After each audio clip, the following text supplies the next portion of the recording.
On the 4th of December, 1872, the crew of a passing ship saw something that made no sense. Another vessel, out in the open Atlantic, lurching strangely across the swell, her sails half set, her wheel untended. They drew alongside and called out. No one answered. They climbed aboard and found a sound, seaworthy ship, stocked with months of food and not one living soul on her. Hello and welcome to Vanished Hours. I'm Isla Hart. Tonight, the most famous ghost ship in history, the Mary Celeste, and the 10 people who walked off a perfectly good vessel into the middle of the ocean and were never seen again. The Mary Celeste was an American brigantine, a small, two-masted merchant ship. In the autumn of 1872, she lay in New York Harbor, loading her cargo, more than 1,700 barrels of industrial alcohol, bound for Genoa, in Italy. Her captain was Benjamin Briggs, experienced, respected, and by every account careful. This was no reckless voyage. Briggs brought his wife, Sarah, and their 2-year-old daughter, Sophia, aboard for the crossing. With 7 crewmen, that made 10 people in all. On the 7th of November, the Mary Celeste sailed for Italy. She was well found, well captained, and carried enough food and water for half a year at sea. There was no reason to expect anything but an ordinary crossing.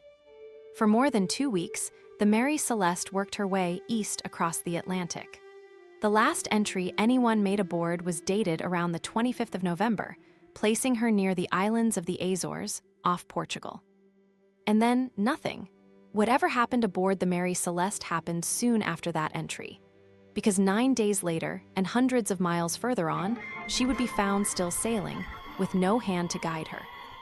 The ship that found her was the Dei Gratia. By an odd twist, her captain had actually dined with Briggs before the voyage. Now he watched this familiar ship yaw and stagger, with no one at the helm, and sent men across to board her. What they found only deepened the mystery. The Mary Celeste was wet but sound. There was perhaps 3.5 feet of water in the hold, a lot, but well within what her pumps could clear, and one pump had been taken apart. There was no blood, no damage, no sign of any struggle. The crew's belongings were still there. The cargo was almost all still there. 6 months of provisions still there. But 3 things were gone: the ship's single lifeboat, the navigation instruments, and the papers. A rope trailed from the stern into the sea. Wherever the 10 had gone, it seemed, they had launched the small boat and left on purpose, taking exactly what they would need to survive. The Dei Gratia sailed the empty ship to Gibraltar to claim a salvage reward. But the official who ran the inquiry smelled something wrong. He suspected foul play, even murder, or a fraud between the 2 crews. Stains on a sword were tested. The hull was examined for signs of violence. And he found nothing. No proof of any crime, no body, no blood, no plausible scheme. In the end, the salvage was paid, grudgingly, and the case was closed with the central question completely unanswered. What made 10 people abandon a ship that was in no danger of sinking?